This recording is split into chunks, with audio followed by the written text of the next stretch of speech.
ಚದುರೆ ಅಲ್ಲ, ಅದು ಕುದುರೆ ಕುದುರೆ. ಅದೇ ಅದೇ ಏನೇನೋ ಆಗ್ತಾ ಇದೆ ಈಗ ನನಗೆ. ನೀವು ಹೇಳಿದ ಹಾಗೆ ನಾನು ಕುದುರೆ ಹಿಂದೆ ಹೋಗ್ತಾ ಇದ್ದೆ, ಕುದುರೆ ಮುಂದೆ ನಾನು ಹಿಂದೆ, ಕುದುರೆ ಮುಂದೆ ನಾನು ಹಿಂದೆ ಹೋಗ್ತಾ ಇರುವಾಗ ಆ ಕುದುರೆ ಒಂದು ಋಷಿ ಆಶ್ರಮದ ಹತ್ರ ಹೋಯ್ತು. ಋಷಿ ಆಶ್ರಮ ಅಲ್ಲ ಕಣ, ಋಷಿ ಆಶ್ರಮ. ಹಾ ಅದೇ ನೋಡಿ, ಅದೇ ಅದೇ. ಅಲ್ಲಿ ನೋಡಿದ್ರೆ ಒಬ್ಬ ಒಟ್ಟು ಅದನ್ನು ಸಂಧಿಸಿದ. ಅಯ್ಯೋ ಮಾರಾಯ, ಸಂಧಿಸಿದ್ದಲ್ಲ ಬಂಧಿಸಿದ್ದು. ಹಾ ಸರಿ ಸರಿ, ಅದೇ ಬಂಧಿಸಿದ್ದು. ಸಾಮದಲ್ಲಿ ಹೇಳಿ ನೋಡಿದೆ, ಬಿಡಲಿಲ್ಲ. ಇನ್ನು ಎರಡನೆಯದಾದ ಭೇದ ಏನು ಪ್ರಯೋಜನ ಆಗ್ಲಿಲ್ಲ. ಇನ್ನು ಮೂರನೆಯದಾದ ದಂಡ, ಅದನ್ನು ಪ್ರಯೋಗಿಸಿದ್ಯಾ? ಹೌದೌದು. ಚತುರೋಪಾಯಗಳನ್ನು ಬಲ್ಲವ ನೀನೇ ಅದಕ್ಕೆ ಸರಿಯಾದ ವ್ಯಕ್ತಿ ಎಂದು ನಿನ್ನನ್ನು ಕಳುಹಿತು. ಮತ್ತೆ ನೋಡಿ ಮುಂದೆ ಆಗ ಶುರುವಾಯ್ತು ನೋಡಿ ಪೆಟ್ಟು. ಅವರು ಹೊಡೆದ್ರು ನಾನು ಹೊಡೆದೆ, ಅವರು ಹೊಡೆದ್ರು ನಾನು ಹೊಡೆದೆ, ಅವರು ಹೊಡೆದ್ರು ನಾನು ಹೊಡೆದೆ, ಅವರು ಹೊಡೆದ್ರು. ಅವನು ಏನನ್ನು ಹೊಡೆದಿದ್ದು? ಅವನು ಹೊಡೆದದ್ದು ಪೆಟ್ಟು ಹೊಡೆಯ. ನೀನು ಹೊಡೆದಿದ್ದು? ನಾನು ಹೊಡೆದದ್ದು ಬೊಬ್ಬೆ ಹೊಡೆದ ಹೊಡೆಯ. ಕಾಪಾಡಬೇಕು.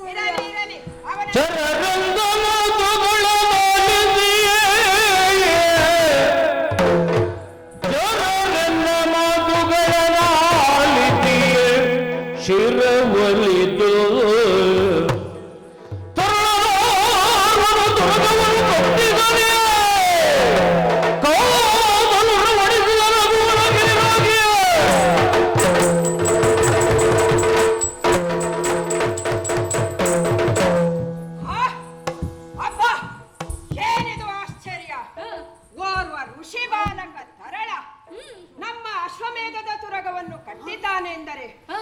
ಆಶ್ಚರ್ಯವೇ ಸರಿ. ಬಾಲಕನೆಂದು ಬಿಡುವ ಹಾಗಿಲ್ಲ, ಕಟ್ಟಿದ ನಮ್ಮ ತುರಗವನ್ನು ಬಿಡಿಸಿಕೊಳ್ಳಲೇಬೇಕಾಗಿದೆ. ಹಾಗಾಗಿ ಏನು ಮಾಡುವುದು? ಕ್ಷತ್ರಿಯನಾದವನು ಧನುಸ್ಸನ್ನು ಸ್ತ್ರೀ ಗೋ ಬ್ರಾಹ್ಮಣ ಶಿಶುಗಳನ್ನು ರಕ್ಷಿಸಲು ಎತ್ತಬೇಕೇ ವಿನಃ ಶಿಕ್ಷಿಸುವಂತಿಲ್ಲ. ಏನು ಮಾಡಲಿ?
ಬಾಲಕ ನಮ್ಮ ವಿಚಾರವನ್ನು ತಿಳಿಯದೆ ಕಟ್ಟಿರಬೇಕು. ಚಿಕ್ಕಪ್ಪ ಬಿಡಿ ಚಿಂತೆ, ಕೊಡಿ ಅಪ್ಪಣೆ. ಶ್ರೀರಾಮಚಂದ್ರನ ಅಶ್ವಮೇಧದ ಕುದುರೆಯನ್ನು ಆ ಬಾಲಕ ಕಟ್ಟಿದ್ದಾನೆ. ಅವರನ್ನು ಆ ಕುದುರೆ ಜೊತೆ ಎಳೆದು ತರುತ್ತಾರೆ. ಕೊಡಿ ಅಪ್ಪಣೆ. ಬಾಲಕರೇ, ನಿಮ್ಮ ಮಾತನ್ನು ಕೇಳಿ ಬಹಳ ಸಂತೋಷವಾಗಿದೆ. ಆದರೆ ಆ ಹುಡುಗನ ಪ್ರಾಣಕ್ಕೆ ಯಾವುದೇ ರೀತಿಯ ಹಾನಿಯಾಗದ ತರದಲ್ಲಿ ಕುದುರೆಯನ್ನು ಬಿಡಿಸಿಕೊಂಡು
ರಾಮಚಂದ್ರನ ಹಯವನ್ನು ಬಂಧಿಸಿ ನಿನ್ನ ಸಾವನ್ನು ನೀನೇ ಬರಮಾಡಿಕೊಂಡ ಹಾಗಿದೆ. ಓಹೋ, ನಿನ್ನ ಛಲವನ್ನು ಬಿಟ್ಟು ಕುದುರೆಯನ್ನು ಕೊಡುವುದರ ಜೊತೆಗೆ ನೀನ್ ಯಾರೆಂಬುದನ್ನು ಹೇಳು. ನನ್ನ ಪರಿಚಯವೇ ಮುನಿಪ ಕರುಣಾದಿಂದ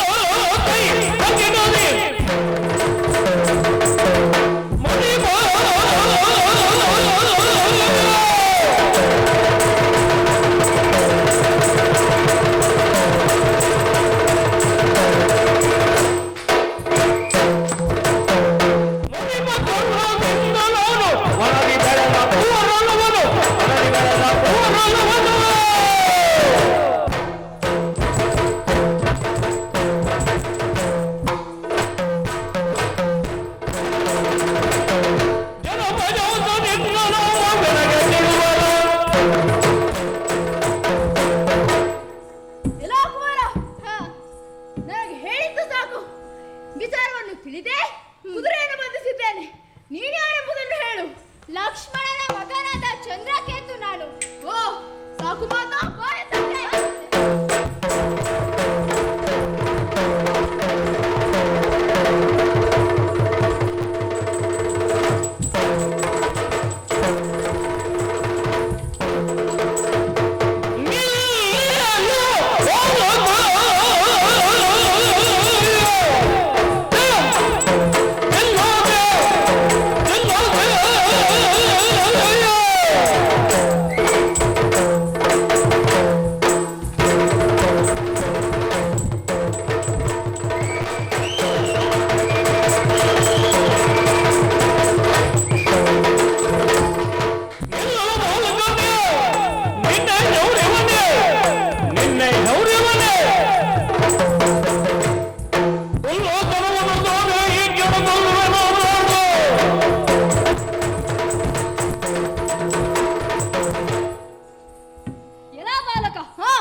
ಮಾಡಿದ್ದು ತಪ್ಪಾಯ್ತು ಎಂದು ಕಾಲೆರೆದರೆ ಸರಿ, ಕ್ಷಮಿಸುತ್ತೇನೆ.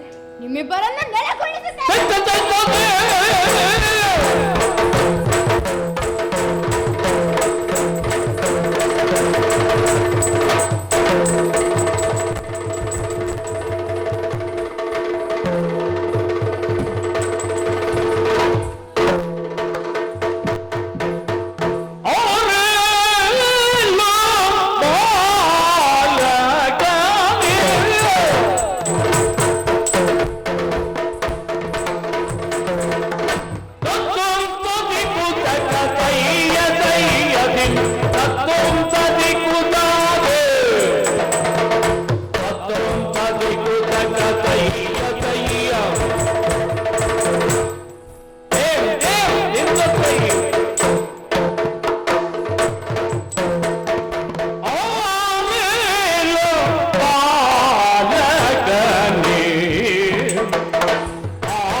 ಇಡೀ ಕಾನನವನ್ನೇ ಸುಡುವಂತೆ ವೀರಾದಿ ವೀರರಿರುವ ಈ ನಮ್ಮ ಸೇನಾವಾರದಿಯನ್ನು ಮಾರುಗಡೆಹಿದ್ದೀಯ.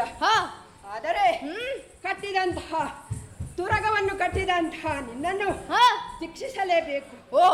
ಆದರೆ ನಿನ್ನ ವರ್ಚಸ್ಸನ್ನು ನೋಡಿದಾಗ ನೀನೊಬ್ಬ ರಾಜಕುಮಾರ, ಕ್ಷತ್ರಿಯ ರಾಜಕುಮಾರನಂತೆ ಕಾಣುತ್ತೀಯ. ಆದರೆ ನಿನ್ನ ವೇಷಭೂಷಣವನ್ನು ನೋಡಿದಾಗ ನೀನೊಬ್ಬ ವಟುವಂತೆ ಕಾಣುತ್ತೀಯ. ನಿನ್ನನ್ನು ಹೆತ್ತ ಆ ಪುಣ್ಯಾತ್ಮ ತಂದೆ ತಾಯಿಗಳು ಯಾರು? ನಿನ್ನ ಕುಲ ಯಾವುದು? ಈ ಉಪನ್ಯಾಸಕ್ಕೆ ಕಾರಣವೇನು ಹೇಳುತ್ತೀಯಾ? ಅಯ್ಯೋ ವೀರ, ಅರಿಯನೋ ಕುಲವನೋ ಸೋಮದಿನದ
ಸ್ಪಷ್ಟವಾಗಿ ತಿಳಿಯುತ್ತದೆ. ನನ್ನ ಪರಿಚಯವನ್ನು ಕೇಳಿದೆಯಲ್ಲ, ಗುರುಗಳಾದ ವಾಲ್ಮೀಕಿಯವರ ಆಶ್ರಮದಲ್ಲಿ ಅವರ ಆಶ್ರಯದಲ್ಲಿ ಬೆಳೆದವನು ನಾನು. ಹೆಸರು ಲವಕುಮಾರ ಎಂಬುದಾಗಿ. ಹೌದೇ? ಕುಲದ ಬಗ್ಗೆ ತಿಳಿದವನು ನಾನಲ್ಲ. ಹಾಗಂತ ಛಲವೆಂಬುದು ಸ್ವಾಭಾವಿಕವಾಗಿ ನನ್ನಲ್ಲಿ ಇರುವಂತದ್ದು. ಛಲದಿಂದಲೇ ಕುದುರೆಯನ್ನು ಕಟ್ಟಿದ್ದೇನೆ. ಧೈರ್ಯವಿದ್ದರೆ ಬಿಡಿಸಿಕೊಂಡು ಹೋಗು. ಒಳ್ಳೆಯ ಮಾತು ನಿನಗೆ ಪದ್ಯವಾಗುವುದಿಲ್ಲ. ಬಾ ಮುಂದೆ.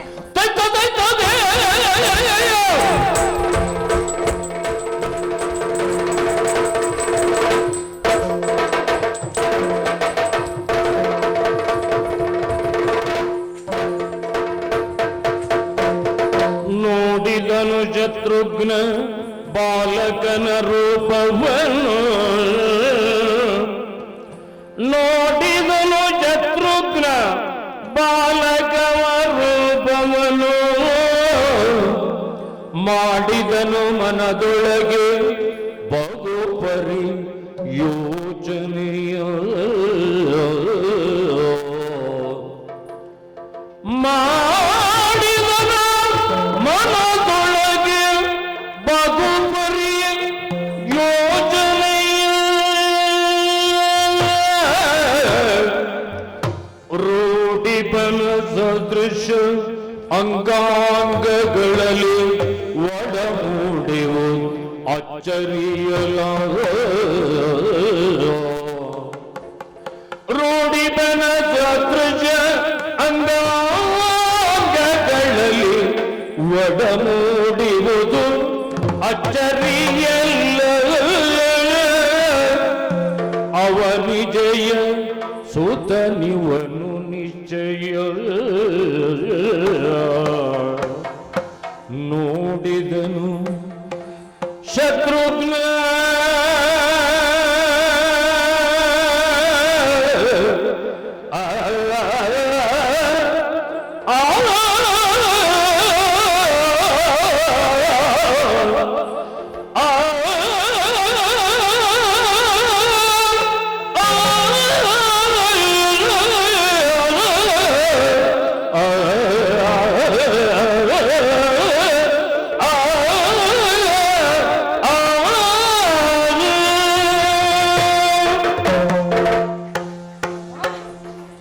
ಈ ತರಳನನ್ನು ಕೈಕಟ್ಟಿದ್ದು ಬಂಧಿಸಿದ್ದೇನೆ.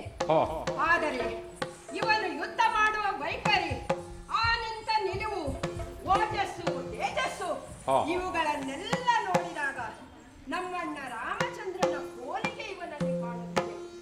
ಇವನನ್ನು ಹುಟ್ಟಿದಾಗ ಏನೋ ಒಂದು ಅವಿನಾಭಾವ ಸಂಬಂಧ ಮೂಡುತ್ತಿದೆ. ಹಾಗಾದರೆ ಇವನಿಗೂ ನಮ್ಮಣ್ಣನಿಗೂ ಏನೋ ಸಂಬಂಧ ಇರಬೇಕು. ಇವನು ತರಳ ಇಲ್ಲೇ ಬಿಟ್ಟು ಹೋಗುವ ಹಾಗಿಲ್ಲ. ಹಾಗಾಗಿ ಇವನನ್ನು ನನ್ನ ರಥದಲ್ಲಿ ಕುಳ್ಳಿರಿಸಿ ನಮ್ಮ ಅಣ್ಣನಲ್ಲಿಗೆ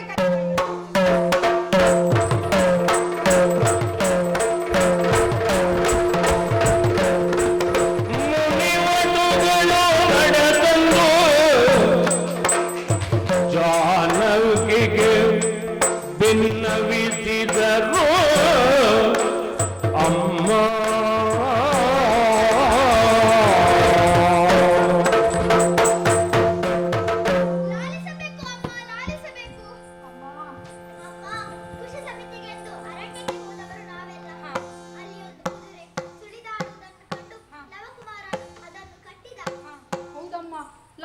ಕಟ್ಟಿದ ಅಮ್ಮ. ಆದ್ರೆ ಕುದುರೆಯ ಬೆಂಗಾವಲಿಗೆ ಬಂದವರೊಬ್ರು ಲವ ಅವರನ್ನೆಲ್ಲ ಸೋಲಿಸಿ ಬಿಟ್ಟ. ಆದ್ರೆ ಕೊನೆಯಲ್ಲಿ ಒಬ್ಬ ಸೇನಾ ನಾಯಕ ಬಂದ ಅಮ್ಮ. ಅವನು ನಮ್ಮ ಲವನನ್ನ ಸೋಲಿಸಿ ಬಾಲರೆಂದುದ ಕೇಳುತ್ತಾ ಜನ ಶೂಲವಂತಾಗೆ ಉದರದಿಯೇ ತಾಳಲಾರದೆ ಬಾಲೆಯ ಜಣದಿಯೇ ಬಾಲನಿಗೆ ತಗೆ ಬಂದಿತು ಕಾಳದ ಕಿಳಿಯುವ ಮನ.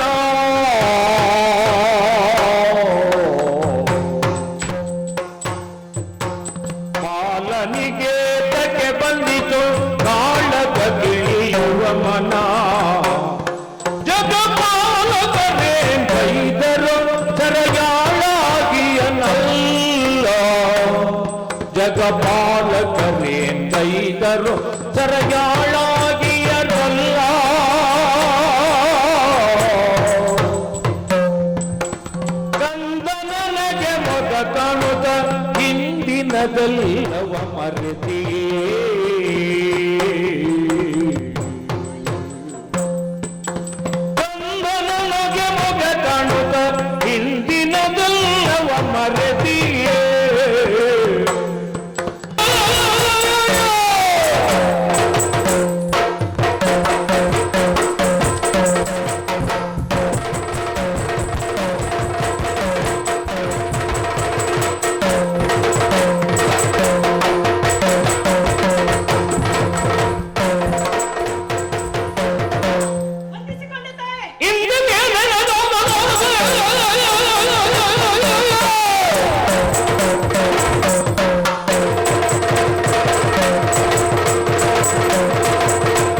ದುಃಖದಿಂದ ಕಣ್ಣೀರನ್ನು ಮಿಡಿಯುತ್ತಿದ್ದೀರಾ? ನಿಮ್ಮ ಈ ಮುಗ್ಧವಾದ ಮನಸ್ಸಿಗೆ ನೋವನ್ನು ತಂದವರು ಯಾರಮ್ಮ? ನಿಮ್ಮ ಎದೆ ಎತ್ತರಕ್ಕೆ ಬೆಳೆದು ನಿಂತಹ ಈ ಕುಶನಿರುವಾಗ ಯಾರಿಗೂ ಅಂಜಬೇಕಾದಿಲ್ಲ. ಏನಾಯ್ತು ಹೇಳಮ್ಮ. ಏನೆಂದು ಹೇಳಲಪ್ಪ? ಏನಾಯ್ತಮ್ಮ? ದೇವರು ಮುನಿದರೆ ಬದುಕುವುದು ಅಸಾಧ್ಯ ಕಂದ. ಯಾಕೆ ಅಮ್ಮ? ಯಾವುದು ರಾಯರ ಕುದುರೆಯನ್ನು ನಿನ್ನ ತಮ್ಮ ಲವ ಕಟ್ಟಿದನಂತೆ. ಸರಿಯಾಗಿ ಮಾಡಿದ್ದಾನೆ. ಅದರ ಬೆಂಗಾವಲಿಗೆ ನಿಂತವರು ಲವನನ್ನು ಯುದ್ಧದಲ್ಲಿ ಸೋಲಿಸಿ ಕರಚರಣಗಳನ್ನು ಬಂಧಿಸಿ ಎಳೆದೊಯ್ಯುತ್ತಿದ್ದಾರಂತೆ. ಅಮ್ಮ,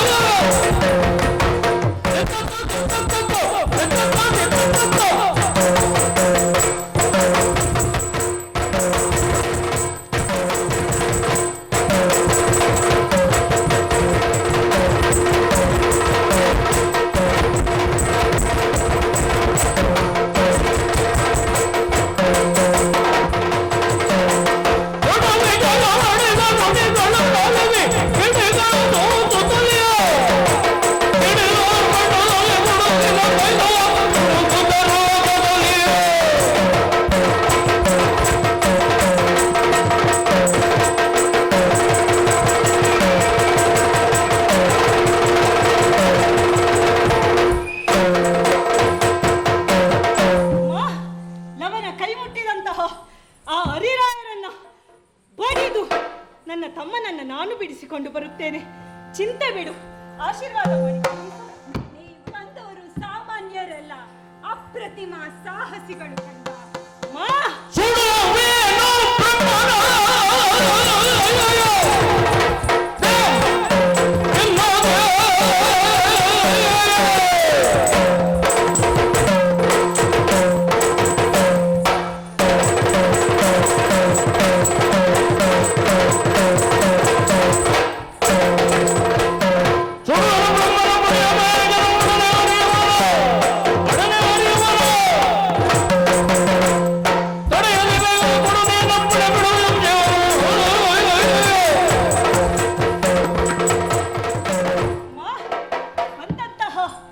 ಹರಿರಾಜರ ಕಥೆ ಬಿಡು. ಒಂದೊಮ್ಮೆ ತ್ರಿಮೂರ್ತಿಗಳ ಎದುರಾದರೂ ಕೂಡ ಅಂಜುವವನಲ್ಲ, ಅಳಕುವವನಲ್ಲ ಈ ನಿಮ್ಮ ಮಗ. ಚಿಂತೆಯನ್ನ ಬಿಡಿ, ಆಶೀರ್ವಾದ ಮಾಡಿ. ಆಗಲಿ ಕಂದ, ಆದಷ್ಟು ಬೇಗ ಲವನನ್ನು ಬಿಡಿಸಿಕೊಂಡು ಬಾ. ಆಗಲಿ. ಗುರುಗಳನ್ನು ಯುದ್ಧ ಮಾಡಿದರೆ ಜಯ ಖಂಡಿತ. ನಿನ್ನೊಬ್ಬರ ಬರನಿರೀಕ್ಷೆಯಲ್ಲಿರುತ್ತೇನೆ. ಆಗಲಿ ಅಮ್ಮ. ನಮ್ಮ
ರಾಜವಾಣಿ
ನಿನ್ನಲ್ಲಿ ಕೇವಲ ಎರಡೇ ಎರಡು ಮಾತು. ಏನದು? ನನ್ನ ತಮ್ಮನಾದ ಕುಮಾರನನ್ನ ಬಿಟ್ಟು ನನ್ನೊಡನೆ ಮಿತ್ರತ್ವವನ್ನ ಕಟ್ಟಿಕೊಳ್ತೀಯೋ ಅಥವಾ ಸೂರ್ಯವಂಶದ ಕೀರ್ತಿಯನ್ನ ಉಳಿಸಲೋ ಸುಗ ನನ್ನೊಡನೆ ಹೋರಾಟ ಮಾಡಿ ಪ್ರಾಣವನ್ನ ಬಿಡ್ತೀಯೋ?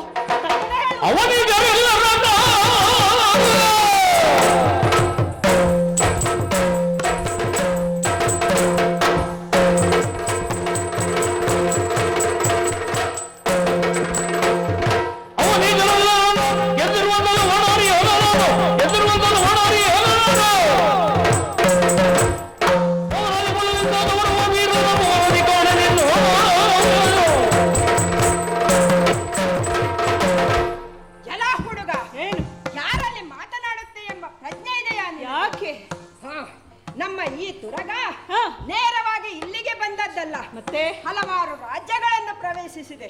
ಅಲ್ಲಿಯೂ ನಿನ್ನ ತಮ್ಮನಂತ ಅವಿವೇಕಿಗಳು ಅದನ್ನು ಕಟ್ಟಿ ನಮ್ಮೊಡನೆ ಯುದ್ಧ ಮಾಡಿ ಸೋಲಿ ಆಮೇಲೆ ನಮಗೆ ಕಪ್ಪ ಕಾಣಿಕೆಯನ್ನಿತ್ತು ನಮ್ಮೊಡಗೂಡಿ ಬಂದಿದ್ದಾರೆ.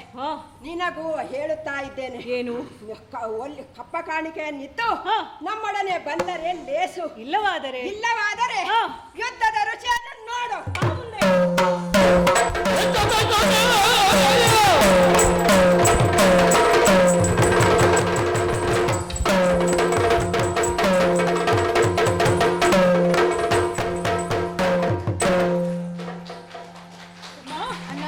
ಬಂದಂತಹ ವೀರರನ್ನೆಲ್ಲ ದರೆಗುರುಳಿಸಿದ್ದೇವೆ.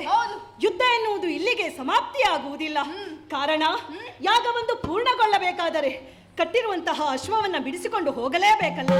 ನೋಡೋಣ ಮುಂದೆ ಯಾರು ಬರುತ್ತಾರೆ. ಅವರ ನಿರೀಕ್ಷೆಯಲ್ಲಿರುವ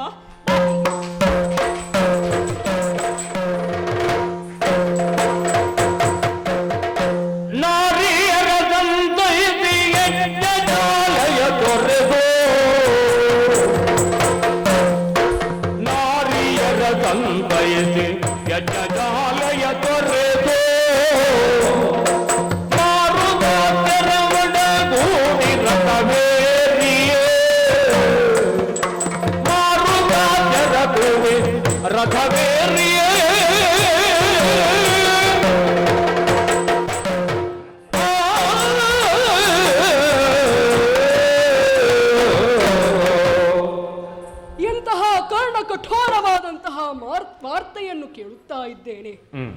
ಕೇವಲ 2 ಹುಡುಗರಿಂದ ಅಪ್ರತಿಮ ಸಾಹಸಿಗಳಾದ ನಮ್ಮವರಿಗೆ ಸೋಲಾಗಿ ಹೋಯಿತೆ. ಅಂದು ರಾವಣಾದಿ ರಕ್ಕಸರನ್ನು ಮರ್ಧಿಸುವ ಸಮಯದಲ್ಲಿ ಇಂದ್ರನನ್ನೇ ಜಯಿಸಿದಂತಹ ಇಂದ್ರಜಿತುವನ್ನು ಸೋಲಿಸಿದ ಲಕ್ಷಣನು ಈಗ ದರೆಗುರುಳಿದ್ದಾನಂತೆ. ಛೇ, ಹಾಗಾದರೆ ಆ ಬಾಲಕರು ಸಾಮಾನ್ಯರಲ್ಲ. ದುಃಖಿಸುತ್ತಿರುವ ನಾರಿಯರನ್ನೆಲ್ಲ ಸಂತೈಸಿದ್ದೇನೆ. ಯಜ್ಞಶಾಲೆಯನ್ನು ತೊರೆದು ಮರುತಾದ್ಯರನ್ನು ಒಡಗೂಡಿದ್ದೇನೆ. ರಥವೇರಿ ರಣಕ್ಷೇತ್ರಕ್ಕೆ ನಡೆಯುತ್ತೇನಂತೆ.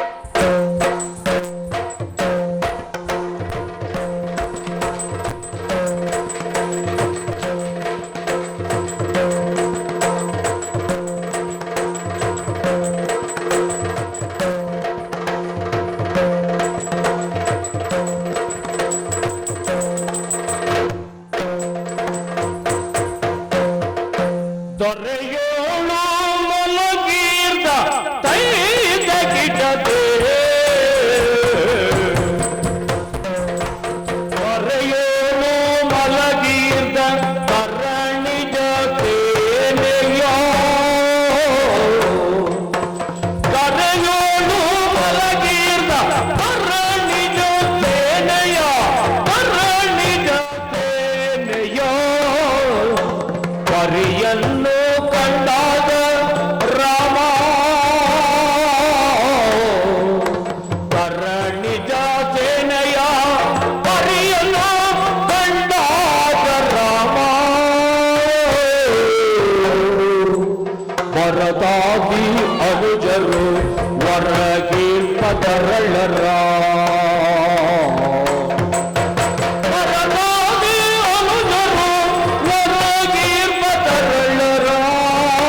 ಇದ್ದೇನೆ.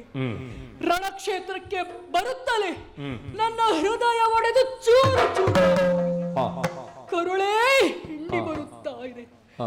ಒಬ್ಬರೇ ಇಬ್ಬರೇ ಇಡೀ ನಮ್ಮ ಅಯೋಧ್ಯೆಯ ಸೇನೆ, ಯಮ ಸದೃಶವಾದಂತಹ ಸೇನೆ, ಯಾರಿಂದಲೂ ಸೋಲಿಸಲು ಅಸಾಧ್ಯವಾದಂತಹ ಈ ನಮ್ಮ ಸೇನೆ ಸಾಮಾನ್ಯ ಕಾಡ ಹುಡುಗರಿಂದ ಈ ರೀತಿ ಧರೆಗುರುಳಿದೆ ಅಂತಾದರೆ ಎಂತಹ ದುರಂತವಿದು. ನನ್ನ ಕಣ್ಣ ಮುಂದೆ ಹೆಣವಾಗಿ ಉರುಳಿದವರು ಯಾರು? ನನ್ನ ತಮ್ಮ ಭರತ, ನನ್ನ ಅಣ್ಣನಿಗಿಲ್ಲದ ಭಾಗ್ಯ ನನಗೂ ಬೇಡ ಎಂದು ತ್ಯಜಿಸಿ ನಂದಿ ಗ್ರಾಮದಲ್ಲಿ ಕುಳಿತು ನನ್ನ ಕುರಿತು ತಪಸ್ಸನ್ನು ಮಾಡಿದ, ನನ್ನ ಪಾದುಕೆಯನ್ನೇ ಪೂಜಿಸಿದ, ಇಡೀ ಪ್ರಪಂಚಕ್ಕೆ ಭ್ರಾತೃ ಸ್ನೇಹದ ಮಹತ್ವವನ್ನು ತೋರಿಸಿಕೊಟ್ಟಂತಹ ಭರತ ನಿನಗೆ ಈ ಗತಿ ಬಂತೆ.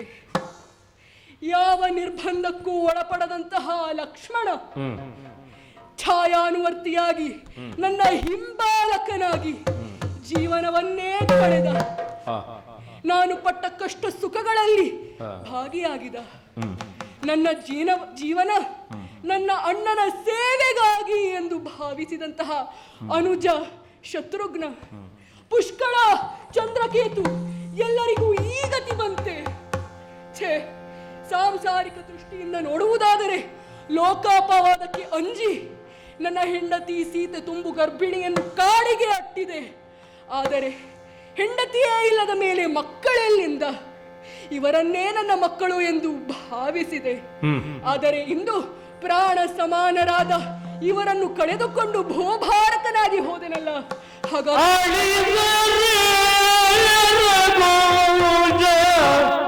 ತಿಲಕರಿಂದಿನ ರಣದಿ ಅಳಿದರೆ ರಘುವಂಶ ತಿಲಕ ಇಂದಿನ ರಣದಿ ಕಳೆದ ಮನುವಂಶ ಪುಣ್ಯದೇಳಿಗೆಯ ಸಿರಿ ಕಳೆಯಿತೆ ಮನುವಂಶ ಪುಣ್ಯದೇಳಿಗೆಯ ಸಿರಿ ಉಳಿದೆನೆ ದೌರ್ಭಾಗ್ಯವನ್ನು ಕಾಣಲೆಂದಾನು ಉಳಿದೆನೆ ದೌರ್ಭಾಗ್ಯವೆಂದಾನು ಸೆಳೆಯನೆ ವಿಧಿಯನ್ನನೋ ಸೆಳೆಯನೆ ವಿಧಿ ಎನ್ನನೋ ಅಳಿದರೆ ರಘುವಂಶ ತಿಲಕರ್ ಇಂದಿನ ರಣವೀ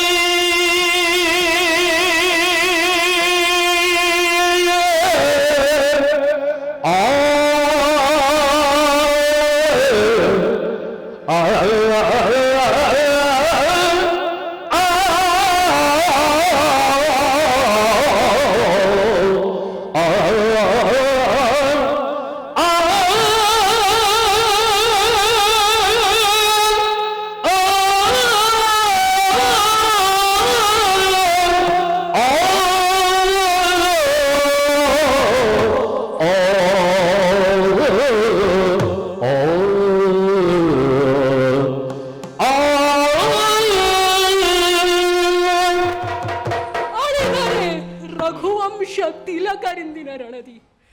ರಘುವಂಶ ಬಹಳ ಪ್ರಖ್ಯಾತವಾದಂತಹ ವಂಶವಿದು. ತಪಸ್ಸಿನಿಂದ ಗಂಗೆಯನ್ನೇ ಧರೆಗಳಿಸಿದಂತಹ ಮಹಾನುಭಾವ ಭಗೀರಥನ ವಂಶವಿದು. ಈ ವಂಶದ ಕುಡಿಗಳಾದಂತಹ ಭರತ, ಶತ್ರುಘ್ನ, ಲಕ್ಷ್ಮಣ ಮತ್ತು ಅವರ ಮಕ್ಕಳು ಇಂದು ಹತರಾದರು.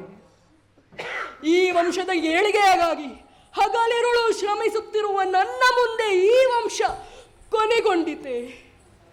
ನಮ್ಮ ಪೂರ್ವಜರು ಮಾಡಿದಂತಹ ಪುಣ್ಯದ ಭಾವಿ ಬತ್ತಿ ಬರಡಾಗಿ ಹೋಯಿತಲ್ಲ. ನಾನಿನ್ನು ಉಳಿದೇನೆ. ಈ ಲೋಕವೆಲ್ಲ ನನ್ನನ್ನು ಅವತಾರ ಪುರುಷ ಎಂದು ಕೊಂಡಾಡುತ್ತದೆ. ಆದರೆ ಈ ರಾಮನ ವೈಯಕ್ತಿಕ ಜೀವನ ಒಂದು ದುರಂತ. ಧರ್ಮ ಪಾಲಕನಾಗಿ, ಧರ್ಮ ರಕ್ಷಕನಾಗಿ, ರಾಜ ರಾಮನಾಗಿ ಕಾರ್ಯವನ್ನು ನಿರ್ವಹಿಸುವಲ್ಲಿ ಒಬ್ಬ ಗೃಹಸ್ಥನಾಗಿ ಪತಿಯಾಗಿ ಸತಿಯನ್ನು ರಕ್ಷಿಸಿಕೊಳ್ಳಲು ಅಸಮರ್ಥನಾದೆನಲ್ಲ. ನಾನಿನ್ನು ಉಳಿದರೆ ಈ ದೌರ್ಭಾಗ್ಯವನ್ನು ಕಾಣಲು. ಎಲ್ಲರನ್ನು ಕಳೆದುಕೊಂಡು ನಿರ್ಗತಿಕನಾಗಿ ನಾನೊಬ್ಬನೇ ನಿಂತಿದ್ದೇನೆ. ಎಲ್ಲರನ್ನು ತೆಗೆದುಕೊಂಡಂತಹ ಆ ವಿಧಿ ನನ್ನನ್ನು ಯಾಕೆ ಸೆಳೆಯಲಿಲ್ಲ? ಹೀಗೆ ಧರ್ಮದ ಹಾದಿಯಲ್ಲಿರುವ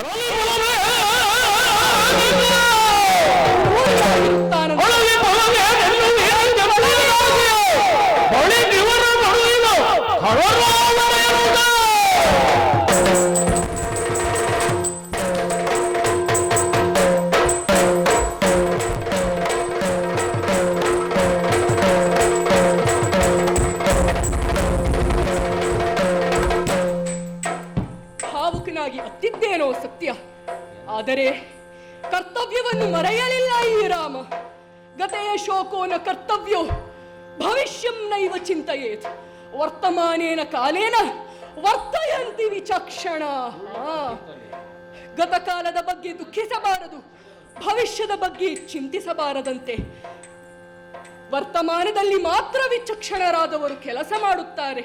ಹಾಗಾಗಿ ನನ್ನ ಈ ಪರಿಸ್ಥಿತಿಗೆ ಕಾರಣರಾದ ಆ ಬಾಲಕರನ್ನು ಬಿಡಲಾರೆ, ನಡೆಯುತ್ತೇನೆ.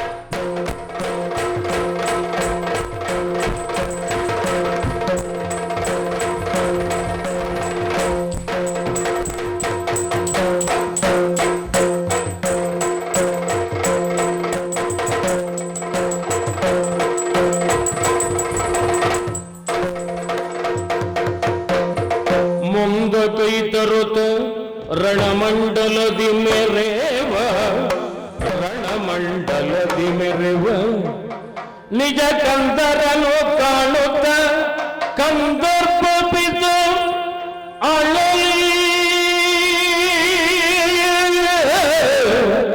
ಸಂದಭಾಗ್ಯನು ತಾನೆನುತ ಮರುಗಿ ಚಲುವರನು ನೋಡಿ ತೋಡೆ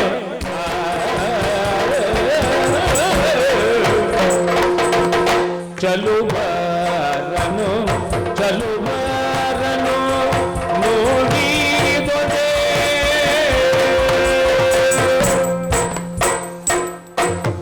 ಚಲುವರನು ಚಲುವರನು ನೋಡಿದೊಡೆ ನೋಡಿದೊಡೆ ನಲಿವೋ ಎನ್ನಯ ಮನವೋ, ನಲಿವೋ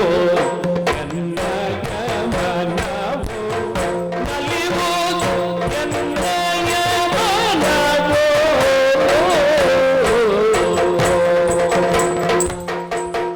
ಕಲಿತನವು ಕರಗುತ್ತಿದೆ ಯಾಕೋ ನ ಕಾಣೆ. ಕಲಿತನವು ಕರಗೋಗಿದೆ ಯಾಕೋ ನಾ ಕಾಣೆ. ಚಲುವರನ್ನು ನೋಡಿದರೆ ಕಲಿಯುವುದೆನ್ನ ಯಮನವು, ಕಲಿತನವು ಕರಗುತ್ತಿದೆ ಯಾಕೋ ನಾ ಕಾಣೆ.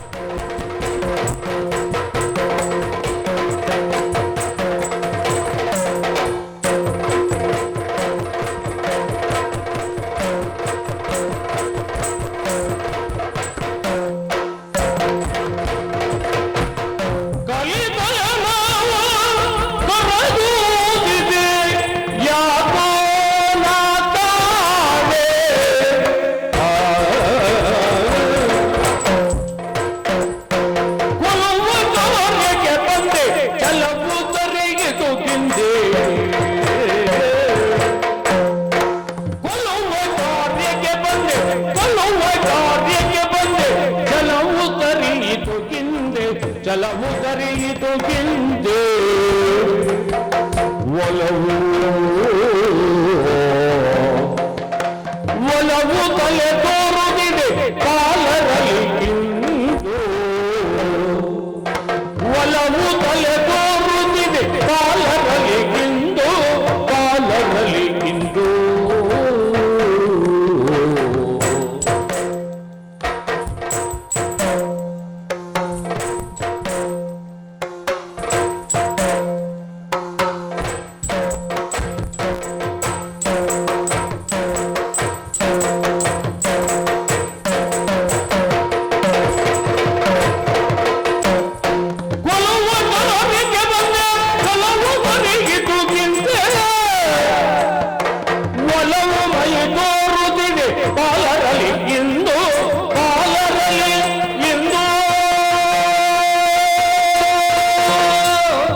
ಅವರ ರುಂಡ ಮುಂಡವನ್ನು ಚಂಡಾಡಿದಂತಹ ಆ ಪುಂಡ ಹುಡುಗರ ರುಂಡ ಮುಂಡವನ್ನು ಚಂಡಾಡಬೇಕೆಂದು ಈ ರಣಕ್ಷೇತ್ರಕ್ಕೆ ಬಂದೆ. ಆದರೆ ಇಲ್ಲಿ ಬಂದು ನೋಡ್ತಾ ಇದ್ದೇನೆ, ಅಶ್ವಿನಿ ಕುಮಾರರೇ ಧರೆಗೆಳೆದು ನಿಂತಂತಿದ್ದಾರೆ ಈ ಬಾಲಕರು. ಆಹಾ, ಅದೇನ್ ಚಂದ, ಏನು ಸೊಗಸು. ಕಣ್ಮುಚ್ಚಿ ನೋಡಿದರೆ ಕಣ್ಣು ತೆರೆದು ನೋಡಬೇಕು, ಕಣ್ಣು ತೆರೆದು ನೋಡಿದರೆ ಕಣ್ಮುಚ್ಚಿ ಆಸ್ವಾದಿಸಬೇಕು ಎಂದು ಎನಿಸುತ್ತಾ ಇದೆ. ಯಾಕೆ ಹೀಗೆ? ನಾನು ಬಂದಂತಹ ಕಾರಣವನ್ನೇ ಮರೆತು ಹೋದನೆಲ್ಲ. ಕೊಲ್ಲುವ ಕಾರ್ಯಕ್ಕೆಂದು ಬಂದೆ.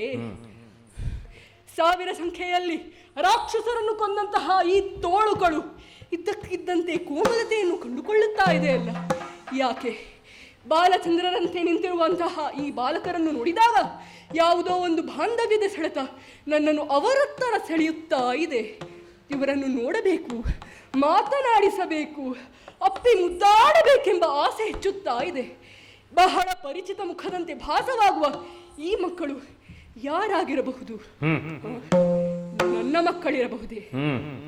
ಇಲ್ಲಿಯೇ ನಿಂತು ಅವರ ಮುಖಾರವಿಂದವನ್ನು ನೋಡಿ ಆನಂದಿಸುತ್ತೇನಂತೆ.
ರಾಮಚಂದ್ರನು ಭೂಮಿಯ ಭಾರವ ಕಳವ ಮಹಿಮನು ಅವರ ಕೊಡುವನು ನಮ್ಮೊಳು.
ಶ್ರೀರಾಮಚಂದ್ರ ರಥವೇರಿ ನಮ್ಮತ್ತ ಬರುತ್ತಾ ಇದ್ದಾನೆ. ಹೌದು, ದುಷ್ಟರನ್ನ ಶಿಕ್ಷಿಸಲೋಸುಗ, ಶಿಷ್ಟರನ್ನ ಪಾಲಿಸಲೋಸುಗ, ಭೂಮಿಯ ಭಾರವನ್ನ ಇಳುಹಲೋಸುಗ, ದರೆಗಿಳಿದು ಬಂದಂತಹ ಭಗವಂತ ಇಂದು ನಮಗೆ ಭವರವನ್ನ ನೀಡುವುದಕ್ಕೆ ಬರ್ತಾ ಇದ್ದಾನೆ. ಇಂದು ನಮ್ಮ ಬಾಳಿನ ಭಾಗ್ಯೋದಯವೇ ಸರಿ. ರಾಜರಾಮನನ್ನ ಇದಿರಿಸುವ ಭಾಗ್ಯ ಇಂದು ನಮ್ಮ ಪಾಲಿಗೆ ಬಂದಿದೆ. ತಮ್ಮ, ನಾವು ಕೇಳಿದ್ದುಂಟು, ರಾಮಬಾಣಕ್ಕೆ ಹುಸಿ ಇಲ್ಲ ಎಂಬುದಾಗಿ. ಆದರೆ ಆ ಸತ್ಯವನ್ನ ಮಿಥ್ಯವಾಗಿಸುವಂತಹ ಯೋಗ ನಮ್ಮ ಪಾಲಿಗೆ ಬಂದಿದೆ.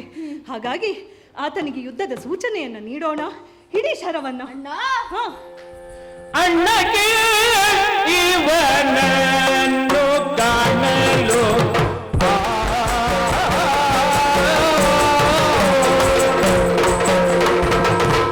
ಅಣ್ಣಗೆ ಇವನನ್ನು ಕಾಣಲು ಅಣ್ಣಕ್ಕೆ ಇವನನ್ನು ಕಾಣಲು ಕಣ್ಣ ಪಾಪವು ಕಳೆದು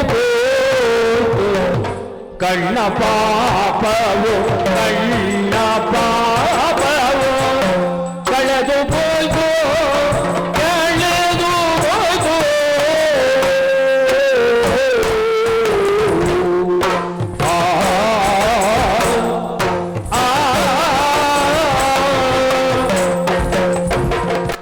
ತಣ್ಣಗಾಯಿತು ತಣ್ಣಗಾಯಿತು ತಣ್ಣಗಾಯಿತು ಸುರದ ಬಾಯಗೆ ಪುಣ್ಯ ಭೋಜನೆ ದಿಟವಿತು ತಣ್ಣಗಾಯಿತು ತಣ್ಣಗಾಯಿತು ಸುರದ ಬಾಯಕೆಯು ಪುಣ್ಯ ಭೂಷಣೆ ದಿಟವಿದು ಅಣ್ಣ.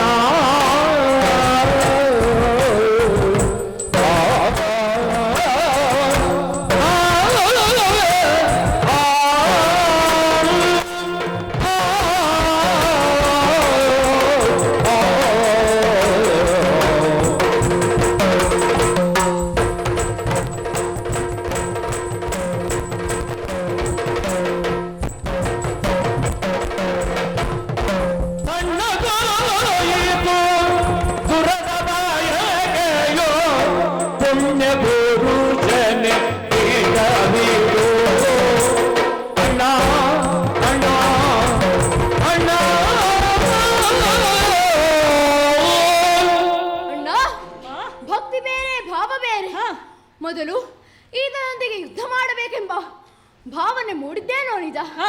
ಆದರೆ ಈತನ ದರ್ಶನದಿಂದ ಗೌರವ ಹೆಚ್ಚುತ್ತಿದೆ ಅಣ್ಣ. ಪ್ರೀತಿ ಗೌರವಿಸಬೇಕೆಂಬ ಭಾವನೆಯನ್ನು ಹೊಂದಿದ್ದೇನೆ.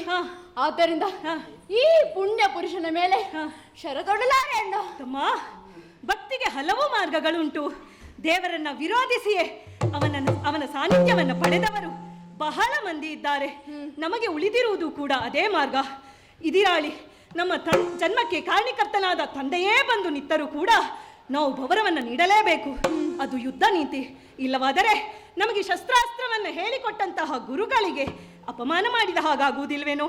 ಹಾಗಾಗಿ ಚಿಂತೆಯನ್ನು ಬಿಡು, ಹಿಡಿ ಶರವನ್ನ.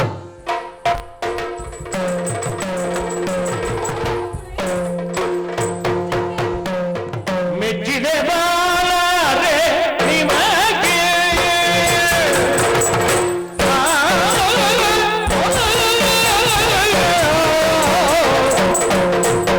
ಮೆಚ್ಚಿದೆ ಮೆಚ್ಚಿದೆ ಮೆಚ್ಚಿದೆ ಬಾಳರೆ ನಿಮಗೆ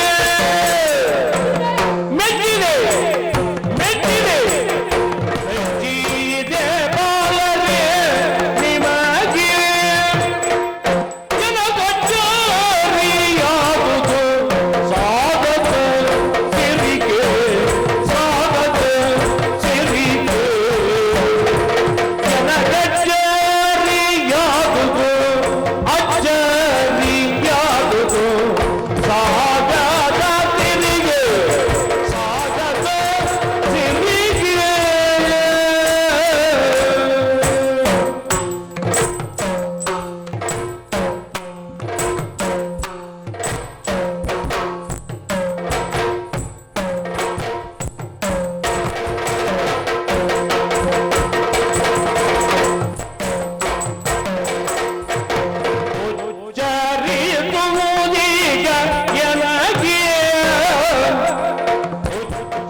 ಮೆಚ್ಚಿದ್ದೇನೆ ಮೆಚ್ಚಿದ್ದೇನೆ. ಮೆಚ್ಚಿದ್ದೋ ಬೆಚ್ಚಿದ್ದೋ ಎರಡೂ ಹೌದು. ನಿಮ್ಮ ಸಾಹಸವನ್ನು ನೋಡಿ ಮೆಚ್ಚಿದೆ, ಆದರೆ ಬೆಚ್ಚಿದ್ದು ಏಕೆ? ಯಾಕೆ? ಸೂರ್ಯನ ಎದುರು ಹೋಗಿ ಸೂಡಿಯನ್ನು ಹಿಡಿದ್ರೆ ಪ್ರಯೋಜನ ಆಗ್ತದ? ಹಾಗೆಯೇ ನೀವು ಸಾಹಸಿಗಳಾದರೂ ನನ್ನ ಸಮ್ಮುಖದಲ್ಲಿ ನೀವು ಬಾಲಕರೇ ಸರಿ. ಒಂದು ವೇಳೆ ಏನಾದರೂ ನನ್ನಿಂದ ಬಾಣ ಪ್ರಯೋಗ ಆಗಿ ಹೋಗಿದ್ರೆ ಆಗುವಂತಹ ಅನಾಹುತವನ್ನು ನೆನೆದು ಬೆಚ್ಚಿದೆ. ಮಕ್ಕಳೇ, ಕೇಳಿದ್ದೇನೆ ಕಾಡಿನಲ್ಲಿ ಬೆಳೆದವರು ನೀವು ಎಂದು. ನಿಮ್ಮನ್ನು ನೋಡಿದರೆ ಹಾಗೆಣಿಸುವುದಿಲ್ಲ. ನೀವು ಮಾಡಿದ್ದನ್ನು ಅವಲೋಕಿಸಿದ್ರಂತೂ ಆ ಮಾತನ್ನು ನಂಬಲಿಕ್ಕೆ ಸಾಧ್ಯವಿಲ್ಲ. ಹಾಗಾಗಿ ಕುತೂಹಲಿಕನಾಗಿ ಕೇಳುತ್ತಾ ಇದ್ದೇನೆ, ನೀವು ಯಾರು? ನಿಮ್ಮ ಕುಲ ಯಾವುದು? ನಿಮ್ಮ ಊರು ಯಾವುದು? ನಿಮ್ಮನ್ನು ಪಡೆದಂತಹ ಅಭಾಗ್ಯವಂತ ತಂದೆ ತಾಯಿಗಳವರು ಹೇಳುವಿರಾ? ಗೊತ್ತಿಲ್ಲದೆ ಕೇಳುವ ಪ್ರಶ್ನೆಗೆ ನಮಗೆ ಗೊತ್ತಿದ್ದಷ್ಟನ್ನು ಹೇಳೋಣ. ಆಗಲಿ ತಮ್ಮ. ರಾಮಾಯಣ ಕವಿ ವಾಲ್ಮೀಕಿ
ಮಹರ್ಷಿಗಳ ಶಿಷ್ಯರು ನಾವು.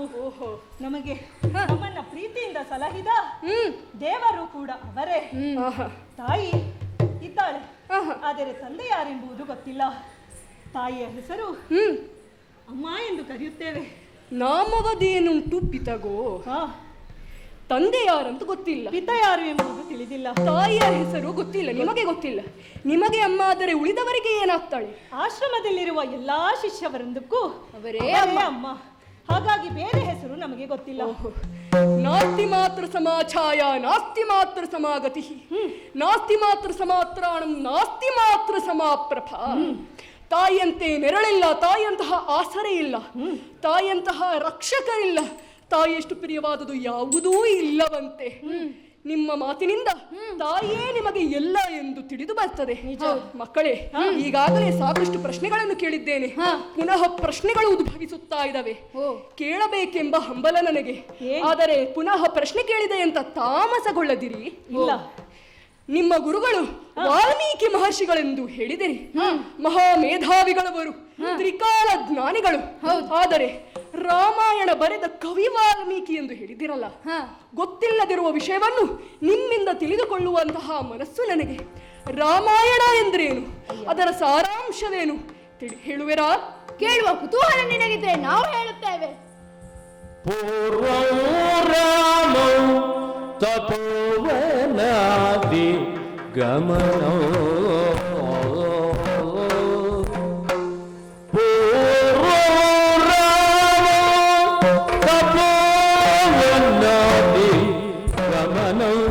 ತಪೋವನಾದಿ ಗಮನೋ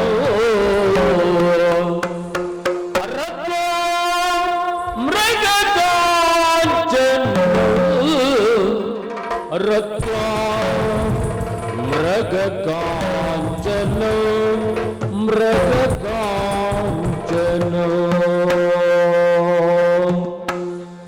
ವೈದೇಹಿ ಹರಣ ವೈದೇಹಿ ಹರಣ ವೈದೇಹಿ ಹರಣ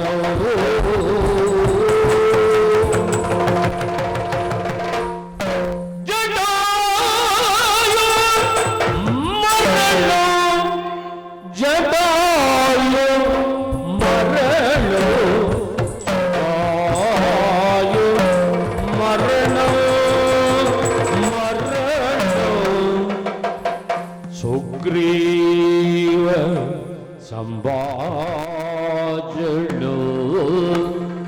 ಸುಗ್ರೀವ ಸಂಭಾಷಣೋ ಸಂಭಾಷಣೋ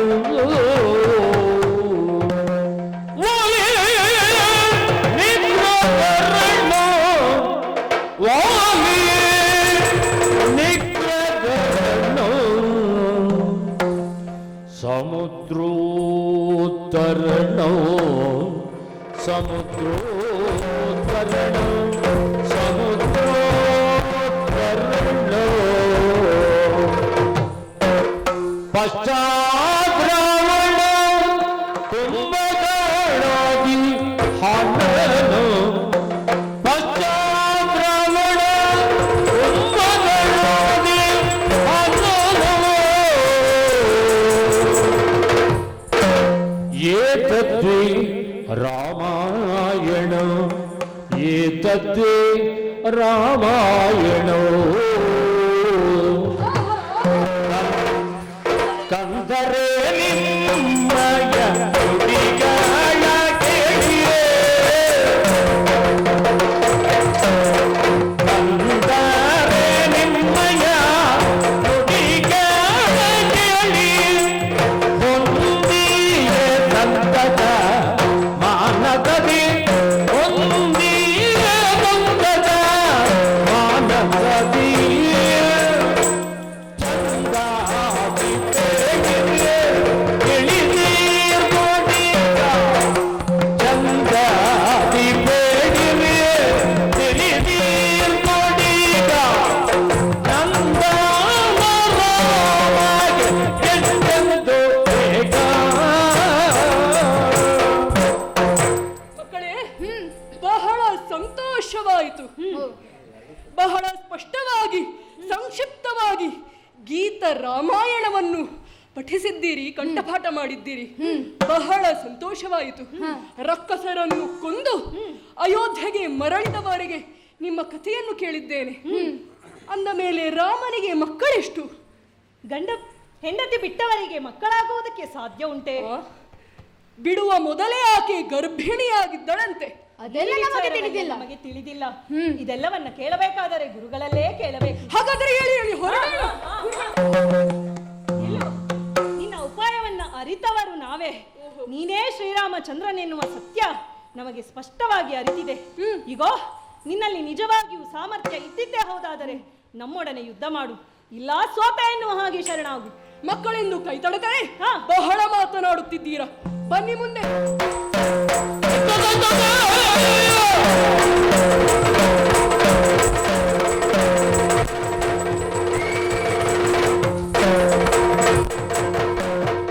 ಧರಣಿ ಬರದು ವರನೇ, ಧರಣಿ ಬರದು ವರನೇ, ವರಿದಿಯ ಉರುದರ ಗೋಪವನೇ, ವರಿದಿಯ ಉರುದರ ಗೋಪವನೇ. ದುರದೊಳು ದುರುಳರ ತರಿಯುವ ಜನ, ಕರದೊಳು ತರಿದಿಯ ತರಳರ ತರಿಯೇ, ಧರಣಿ ಬರದು ವರನೇ. ಮಹಾಮುನಿಗಳಿಗೆ ನಮೋ ನಮಃ. ರಾಮ ನಿಲ್ಲು, ರಾಮ ನಿಲ್ಲು. ಹ್ಮ್. ಇವರಿಗಂತೂ ಮಕ್ಕಳಾಟಿಕೆ. ಆಹಾ. ನೀನು ಹಾಗಲ್ಲವಲ್ಲ, ಪರಮ ಮೇಧಾವಿ ನೀನು. ರಾಮಬಾಣ ಎಂಬುದು ದುಷ್ಟರ ನಾಶ ಮಾಡುತ್ತದೆ ವಿನಃ ಸಜ್ಜನರನ್ನಲ್ಲ. ಇದಕ್ಕೆ ಇದೇ ಸಾಕ್ಷಿ ನೋಡು. ನೋಡು, ನೀನು ಬಿಟ್ಟ ಬಾಣಗಳೆಲ್ಲ ಮಕ್ಕಳ ಶಿರದ ಮೇಲಿಂದ ಹೋಗುತ್ತಿದೆ. ಹೌದು, ಮಕ್ಕಳು ಬಿಟ್ಟ ಬಾಣಗಳೆಲ್ಲ ನಿನ್ನ ಕಾಲ ತುದಿಯಲ್ಲಿ ಬಂದು ಬೀಳುತ್ತಿದೆ. ಸತ್ಯ. ಇನ್ನು ಇವರನ್ನು ನಾಶ ಮಾಡಲು ನಿನ್ನಿಂದ ಸಾಧ್ಯವಿಲ್ಲ.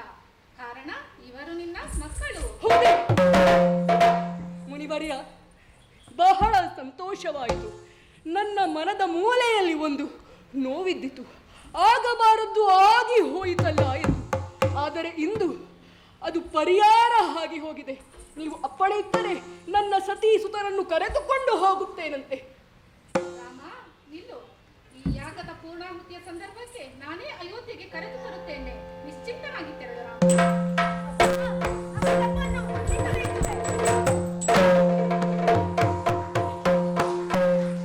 ಮಕ್ಕಳೇ, ತಪ್ಪು ನಿಮ್ಮದಲ್ಲ, ಆಗುವುದೆಲ್ಲ ಒಳ್ಳೆಯದಕ್ಕೆ. ನಾನು ನಿಮ್ಮ ಬರ ನಿರೀಕ್ಷೆಯಲ್ಲಿರುತ್ತೇನೆ. ಎಲ್ಲರಿಗೂ ಮಂಗಳವಾಗಲಿ.